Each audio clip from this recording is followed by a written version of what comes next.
कि कलयुग की विशेषता क्या है, कलयुग का गुण क्या है।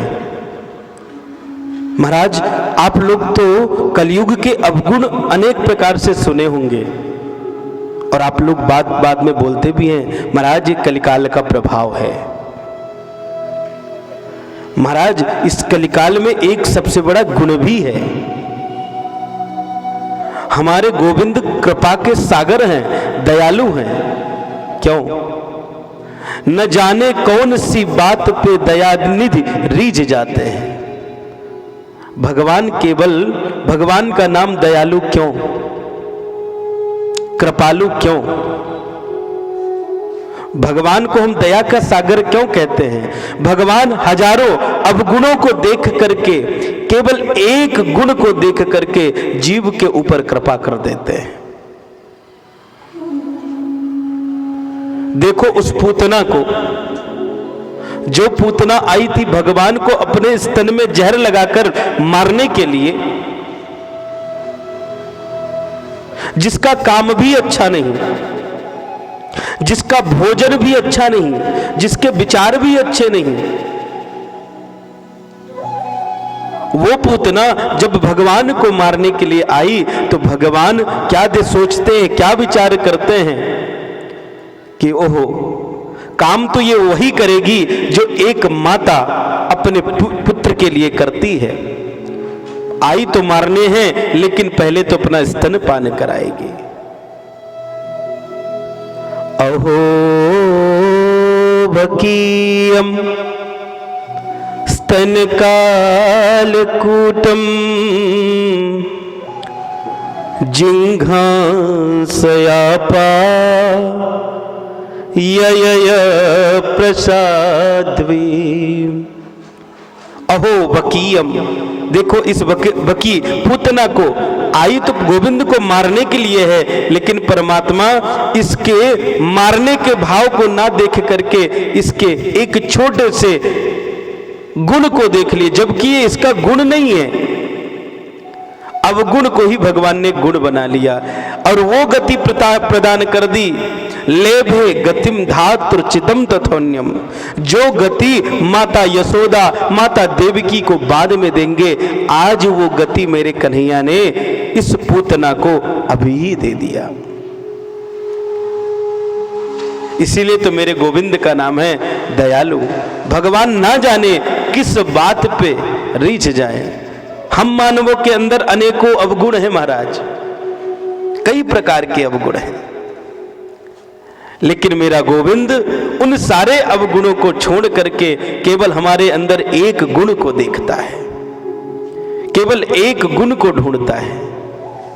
और अगर वो एक गुण मिल गया तो महाराज परमात्मा हमारे ऊपर कृपा कर देता है।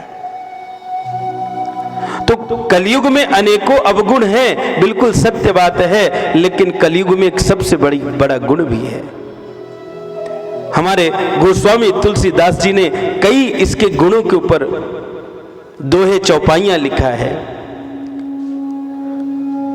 यह कलयुग का परम प्रताप, मानस पुण्य होत नहीं पापा।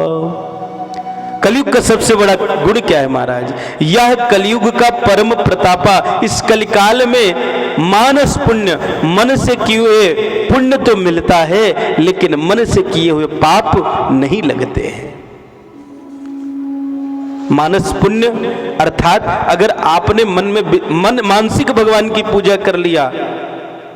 कई बार हम लोग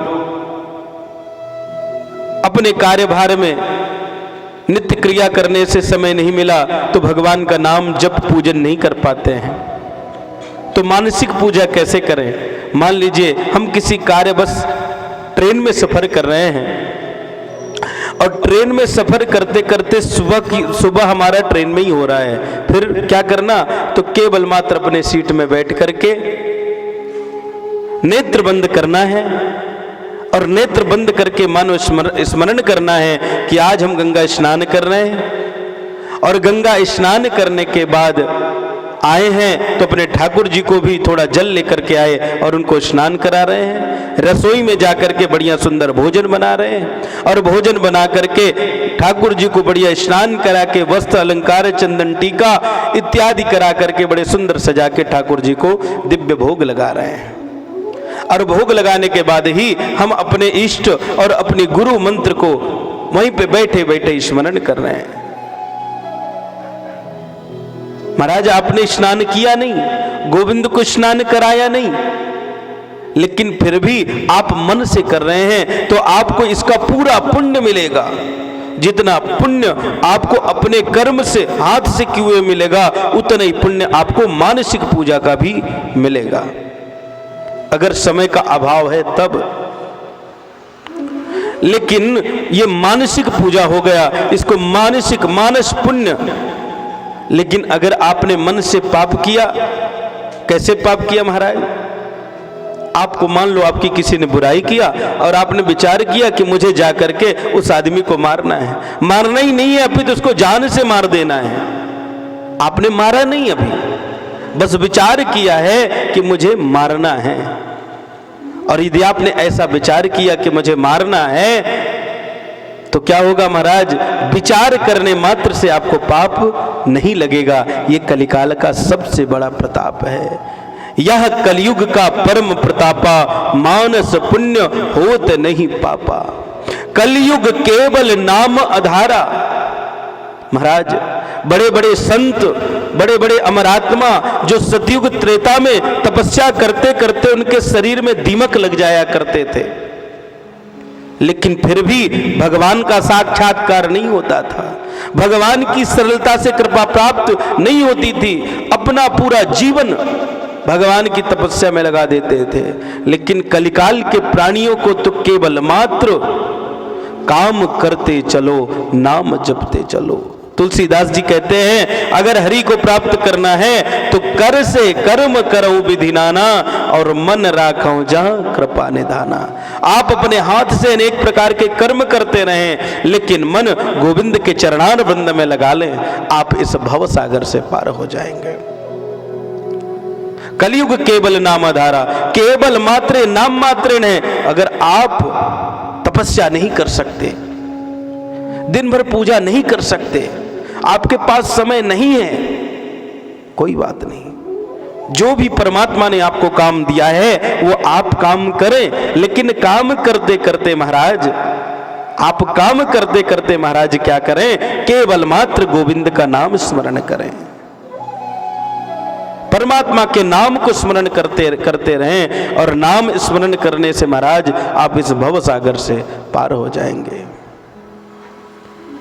कलिकाल की अनेक विशेषताएं हैं। एक छोटा सा उदाहरण देता हूं आप लोगों को, आप सुने।